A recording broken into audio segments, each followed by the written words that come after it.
Vamos dar continuidade ao nosso curso de biofotônica. Nós estamos vendo agora um dos elementos fundamentais da biofotônica, é a luz. E na última aula, eu falei para vocês como que a ciência chegou à conclusão de que a luz, ela é um fenômeno ondulatório, né? O experimento de Young realmente mostrou que Huygens estava certo e que, de fato, a luz é um fenômeno ondulatório. Restava dizer do que essa luz era feita. E aí eu falei, bom, vamos começar a ver eletricidade e magnetismo, porque é ali que sai as interpretações sobre a luz. A luz vai ser de natureza elétrica e magnética, por isso que ela chama radiação eletromagnética. Muito bem, então hoje eu quero dar continuidade a isso, explicando um pouco dos fenômenos elétricos, explicando um pouco dos fenômenos magnéticos e combinando eles para a gente chegar a algo que vai poder nos prever a existência da luz. Muito bem, primeiro eu quero falar um pouquinho de campo elétrico. Campo elétrico é algo que, obviamente, a eletricidade trabalha de forma bastante natural. E a gente costuma dizer o seguinte: quando você tem uma carga elétrica, ao redor dela, alguma propriedade do espaço faz com que, se eu colocar ali uma outra carga, então eu tenho uma carga, aí lá em algum lugar do espaço eu coloco uma carguinha aqui, eu noto que aquela carguinha, quando colocada na vizinhança da primeira, algo aconteceu aqui no espaço ao redor dessa carga que faz com que surja uma força sobre essa carga. Essa força, né, que é a chamada força de Coulomb, força elétrica, ela me diz que nesse ponto do espaço existe uma grandeza que chama campo elétrico. Então o campo elétrico, que é uma grandeza vetorial, porque eu vou ver que essa carguinha aqui, ela vai sair andando numa direção, portanto ali existe, ela não sai para qualquer direção, ela sai numa direção específica. Portanto ali existe uma propriedade que depende da direção, do sentido e da amplitude, e que, portanto, chama-se força elétrica. E a grandeza que está ali chama-se campo elétrico. Então, campo elétrico nós podemos definir como algo que é uma propriedade do espaço que, se colocada uma carga de prova ali, ela fica sujeita a uma força. E o interessante, por que é importante lidar com o campo e não com a carga de prova? Ou com a força? Porque, na verdade, alguém gerou o campo elétrico e esse campo é único. Eu posso mudar as cargas que eu vou colocar ali, sou capaz de prever qual é a força que vai ter ali. Tanto é que, se eu botar uma carga Q1 e botar uma carga Q2, vai aparecer uma força F1 e vai aparecer uma força F2. Se eu dividir uma pela outra, eu vejo que a constante de proporcionalidade é uma constante, que é o campo elétrico. Então, o produto do campo pela carga é a força feita sobre uma carga quando ali naquela região do espaço existe uma grandeza chamada campo elétrico.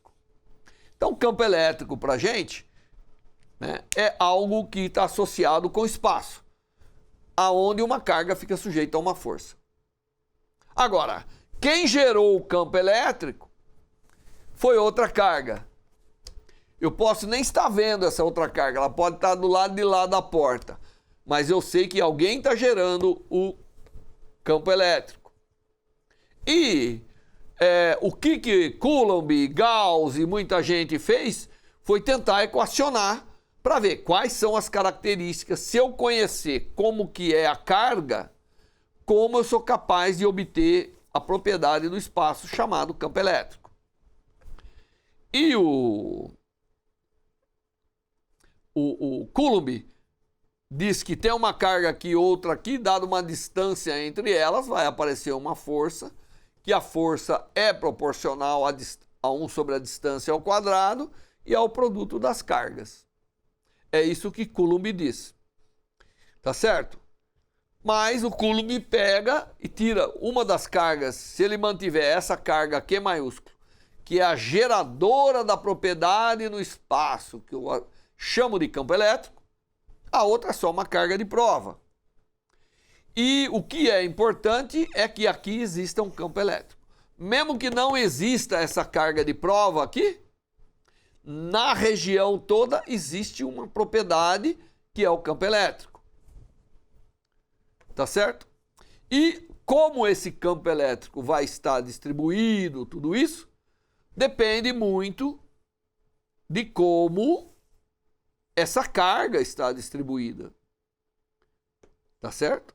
Depende muito como essa carga está distribuída. Muito bem. E depois de pensar muito, aqueles cientistas que eu mencionei para vocês chegaram à conclusão que quando eu tenho aqui uma região com uma densidade de carga, que eu chamo de ρ de R, é densidade de carga. Quanto de carga eu tenho por unidade de volume, e aí pode depender da posição. Eu posso ter uma carga num único ponto, portanto é uma singularidade, ou posso ter um objeto eletrizado, onde a quantidade de carga depende da posição, tudo isso é possível. Mas não importa.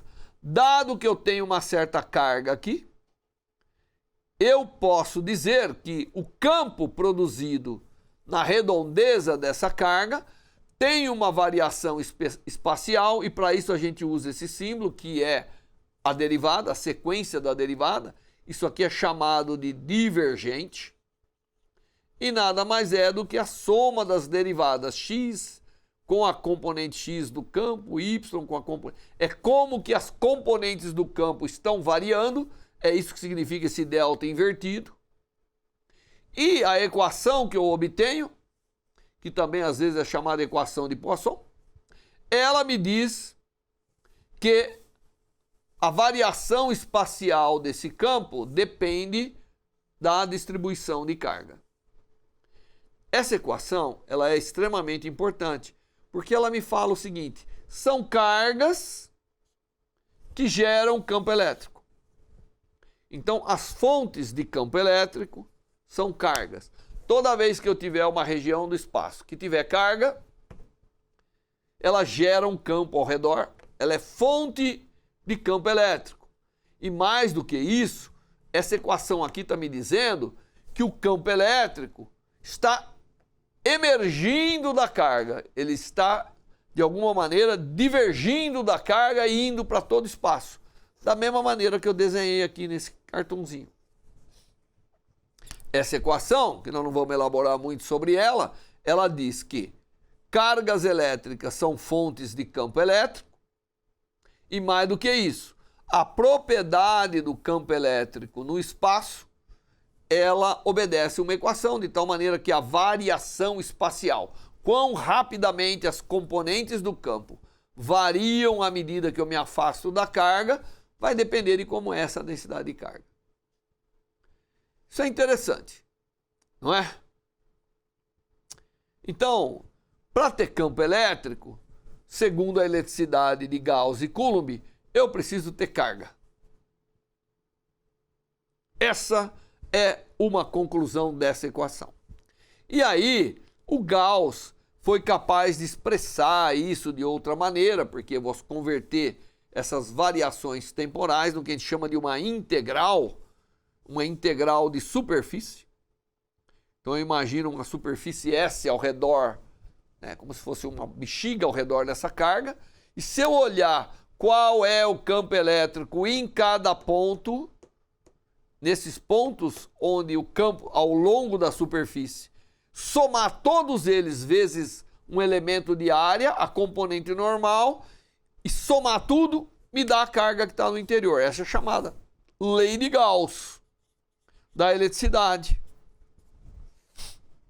E, portanto, se eu tiver uma carga no centro, colocar uma esfera ao redor, o campo vai para todo lado, a integral, o campo é constante em toda a superfície, a soma da área toda dá 4πr², portanto, eu sou capaz de prever qual é o campo de uma carga pontual de valor Q. Certo? Isso aqui é a lei de Coulomb, basicamente, né? E obtida através dessa equação, obtida através da lei de Gauss, inclusive. Então, campo elétrico está associado com cargas. E isso foi relativamente bem entendido por Coulomb, por Gauss e muitos outros. E o que essa equação nos diz, e isso você tem que guardar, é que a presença de carga está gerando campo elétrico não nulo em toda a redondeza. Portanto, quando eu tenho uma densidade de carga não nula, ao redor dela vai ter um campo elétrico. E, portanto, uma carga de prova pode estar sujeito a uma força. Isso é o campo elétrico. Mas não para por aí. Tá certo? Esse é o campo elétrico. Isso aqui reúne, basicamente, a equação fundamental do campo elétrico. Muito bem. Aí, vamos pegar agora uma corrente elétrica. Então, eu vou pegar uma corrente passando por um condutor, que é um condutor, tá vendo? Eu pego um condutor, passo uma corrente, normalmente a gente gosta de falar em corrente por unidade de área, que é o J, é chamada densidade de corrente elétrica. E ao redor desse fio conduzindo a corrente elétrica, aparece também uma propriedade no espaço. Uma propriedade capaz de orientar um imãzinho. Então, vou pegar um imãzinho aqui, vou desenhar um imãzinho. Aqui tem um imãzinho. Lembre-se que o imãzinho tem aí um polo que a gente chama de sul e um polo que a gente chama de norte. E se eu botar ele aqui, ele vai interagir com o campo. Então, isso aqui é um ímã capaz de interagir com o campo. Então, né, o estudo do magnetismo mostrou que correntes elétricas geram campo magnético. Isso é importante. E aí as pessoas têm que botar equações para mostrar isso. Uma das equações que o pessoal observa é que, ao contrário do campo elétrico que emerge, que diverge da carga elétrica que o gerou, como eu mostrei anteriormente, o campo magnético circula a corrente. Portanto, eles são linhas fechadas, ele não está emergindo, ele está circulando. Então, ele não é divergente, ele não está originando na corrente e expandindo para todo lugar. Ele está circulando. E uma forma matemática de falar isso é dizer que o divergente é zero. As variações espaciais dele aqui se combinam de tal maneira que dá zero. Essa é uma equação importante. E essa equação do divergente do campo magnético igual a zero é totalmente diferente do divergente do campo elétrico.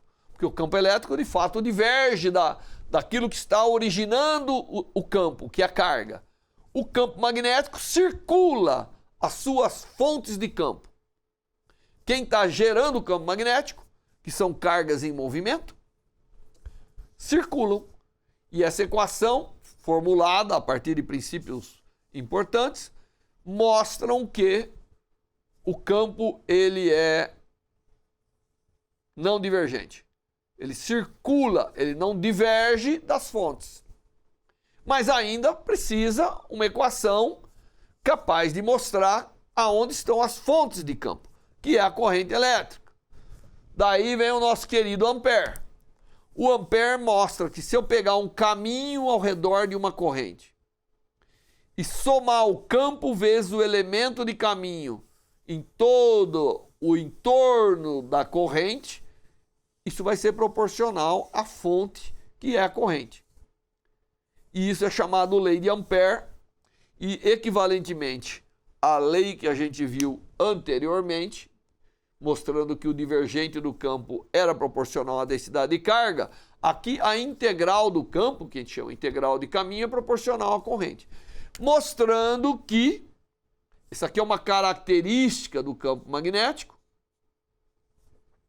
diferente do campo elétrico, mas essa equação é que me diz um fato importante, que correntes elétricas geram campo magnético. Então, a gente termina essa partinha, que essas equações todas formuladas, que eu não estou dando grande ênfase, mas você pode ir aí estudar, isso aí tem de forma abundante aí na literatura ou em qualquer lugar que você queira. Nós observamos que correntes elétricas são fontes de campo magnético. Se não tiver corrente elétrica, em algum lugar parece que está difícil de gerar o campo, e uma vez gerado o campo, ele tem essa propriedade de ser, o divergente é zero. Tá bom? O divergente é zero do campo. Mas a corrente é quem é a fonte de campo. E isso você tem que guardar na cabeça, que é dado aí pela lei de Ampère. Então, correntes elétricas geram campo magnético. Cargas elétricas geram campo elétrico. Correntes, campo magnético. Cargas, campo elétrico. Muito bem. Até esse momento, parecia que um não tinha nada a ver com o outro. Até que chegou um outro monstro nesse campo da eletricidade e magnetismo, chamado Faraday. E o Faraday, ele vem e diz assim: olha, eu vou pegar aqui um circuito e vou pegar um ímã que gera campo magnético, o ímã gera campo magnético como corrente. E vou fazer esse ímã oscilar na proximidade do circuito. Quando ele faz isso, ele observa que aparece uma voltagem. Voltagem é campo elétrico. Quando aparecer uma voltagem no circuito, é porque existe um campo elétrico entre os pontos do circuito. Então, o Faraday, de uma forma brilhante, consegue organizar a chamada lei da indução de Faraday. Presta muita atenção. Nós havíamos mostrado que são cargas elétricas que geram campo elétrico. Nós havíamos mostrado que, que correntes elétricas, que são cargas em movimento, é que geram campo magnético. São duas entidades físicas de extrema importância na natureza e objetos principais da eletricidade e do magnetismo. Aí vem o Faraday e mostra que quando eu chacoalho o ímã, o que eu estou fazendo é produzir um campo na região do circuito aqui, que está variando no tempo.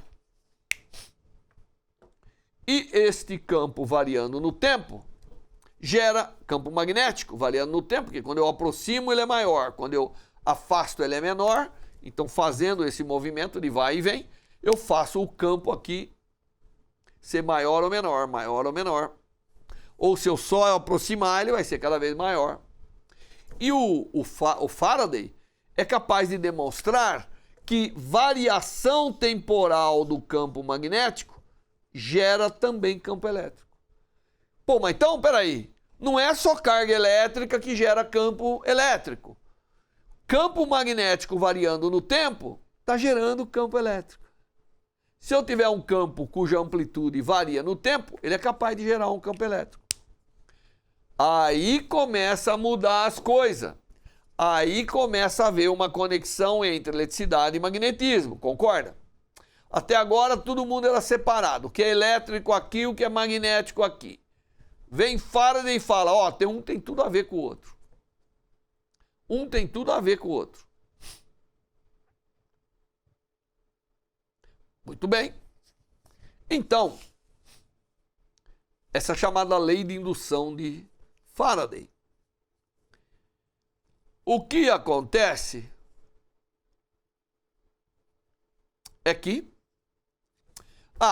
quando eu expliquei para vocês a formação do campo magnético, sempre aparece uma constante que é chamada permissividade, né, magnética do meio, e quando eu expliquei o campo elétrico, também aparecia uma constante que é chamada constante dielétrica do meio. Se for vácuo, não tiver nada ao redor, é a constante do vácuo. A eletricidade depende dessa constante dielétrica e o magnetismo depende dessa constante magnética, que é a permissividade magnética. E agora eu tenho aqui um campo produzindo o outro, isso muda tudo. Então, quando a gente coloca essas equações todas que esses monstros aí produziram, monstros no bom sentido, sob eletricidade e magnetismo, a gente vê que a conexão é clara. Cargas elétricas, isso aqui é a densidade da carga elétrica, gera campo elétrico. Correntes elétricas gera campo magnético. O campo magnético tem que ter uma propriedade que o divergente dele é zero. E aí vem o Faraday e mostra que variação temporal do campo magnético gera campo elétrico. Tem um sinal negativo aqui, nós não vamos elaborar sobre isso. Então, até essa altura do campeonato, essas são as equações fundamentais que aparecem. Tá bom? E é evidente que essa última equação aqui adiciona um sabor especial à eletricidade e ao magnetismo, que é a conexão da eletricidade com o magnetismo.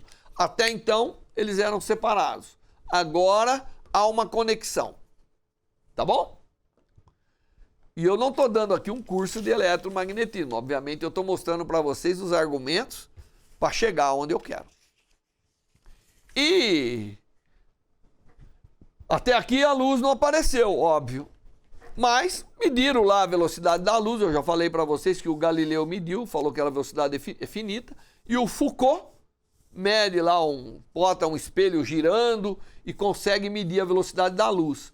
E vê que a ordem da velocidade da luz é 10 a 8 metros por segundo. É muito. É muito. E, na verdade, medidas precisas vai dizer que tem um 3 aqui multiplicando. Mas é muito. Então, mediu a velocidade da luz. Nesse ponto, surge um gigante, que é Maxwell. O Maxwell, olhando a eletricidade e o magnetismo, ele chega à conclusão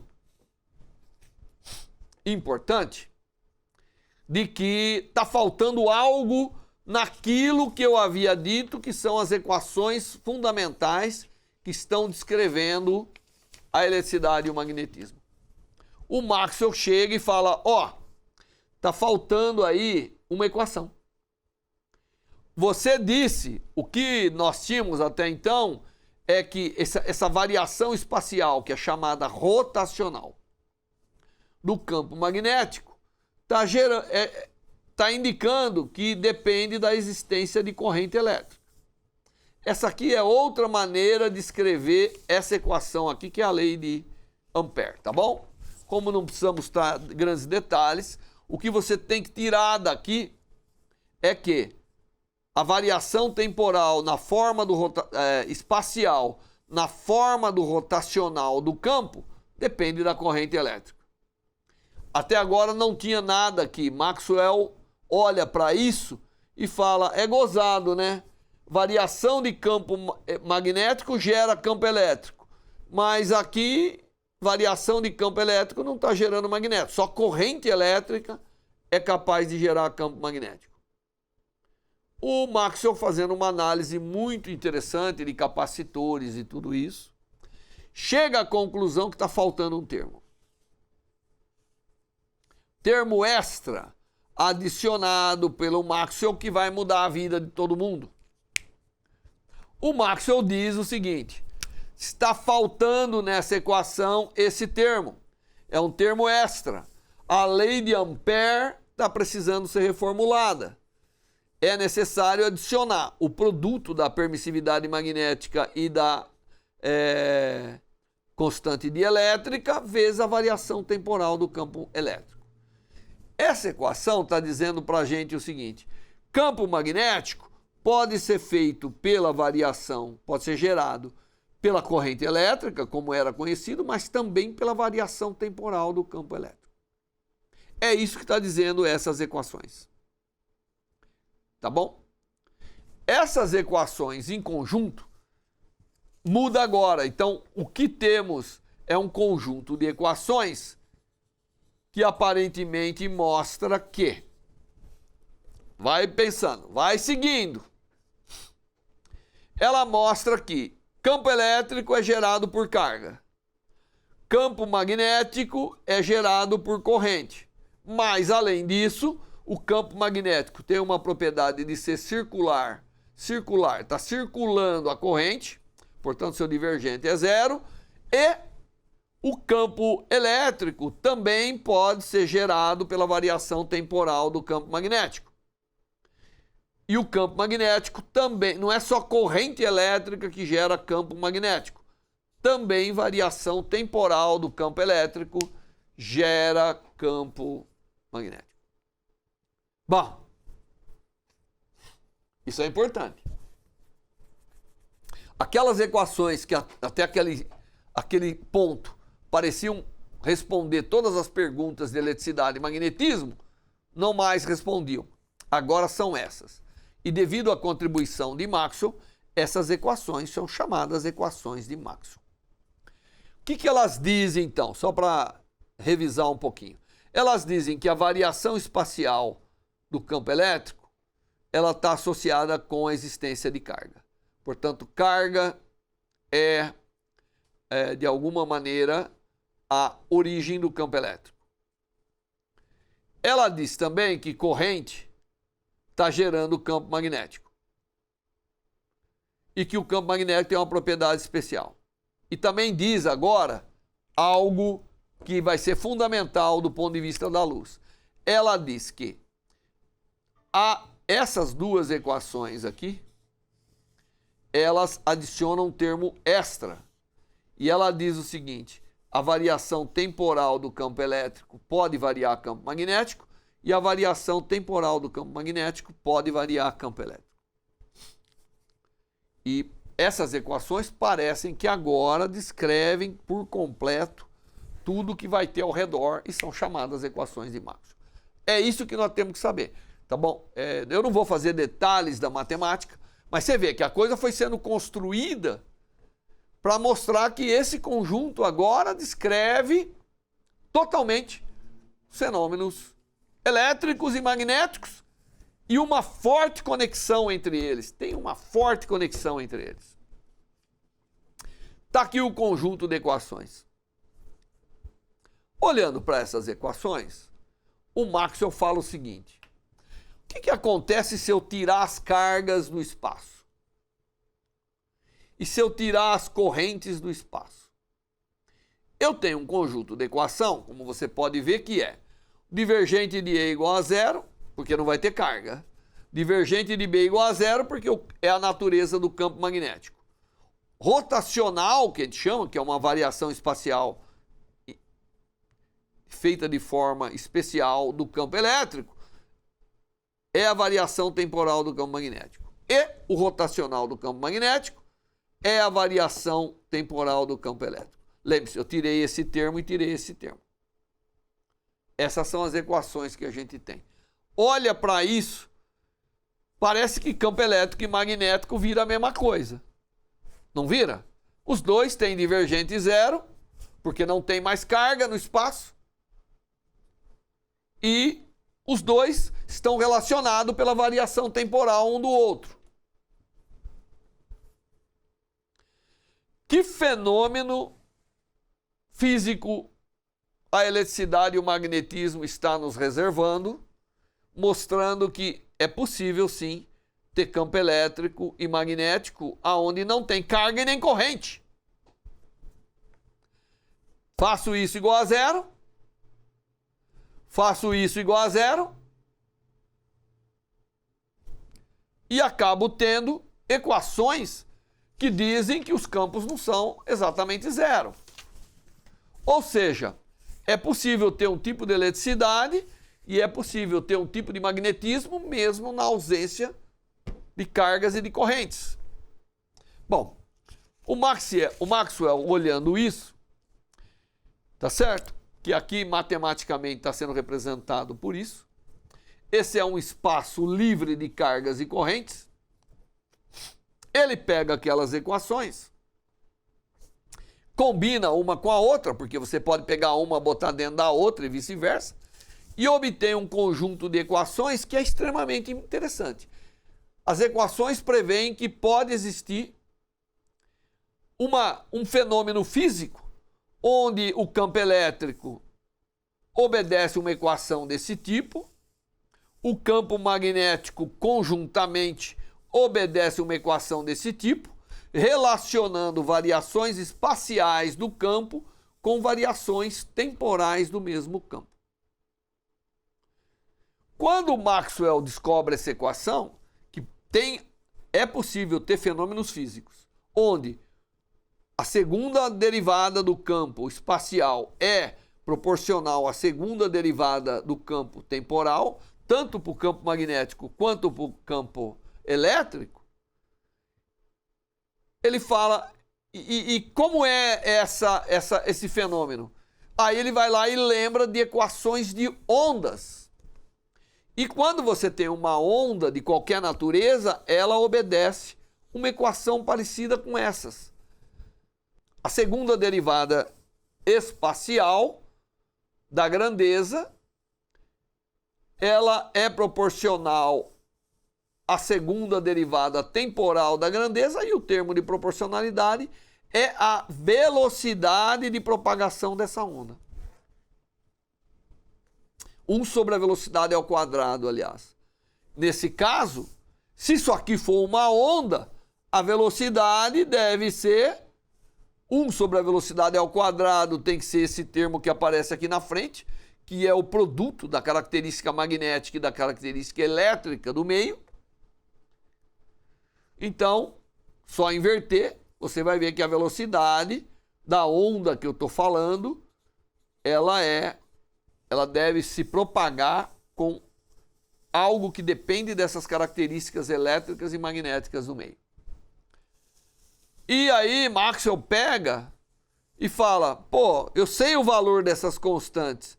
Quanto dá a velocidade desse fenômeno de oscilação elétrica e magnética que eu previ das equações básicas da eletricidade e do magnetismo?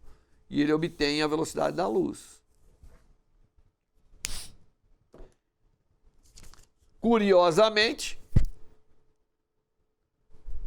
se eu tiver um fenômeno que tiver campo elétrico oscilando no espaço e no tempo, campo magnético oscilando no espaço e no tempo, isso vai ser compatível com as equações básicas da eletricidade e do magnetismo, está prevendo que vai tratar de quando estiver livre de cargas e correntes, está prevendo a existência de uma entidade de natureza elétrica e magnética que propaga-se com a velocidade da luz, que tinha sido medida por Foucault. Então não teve dúvida.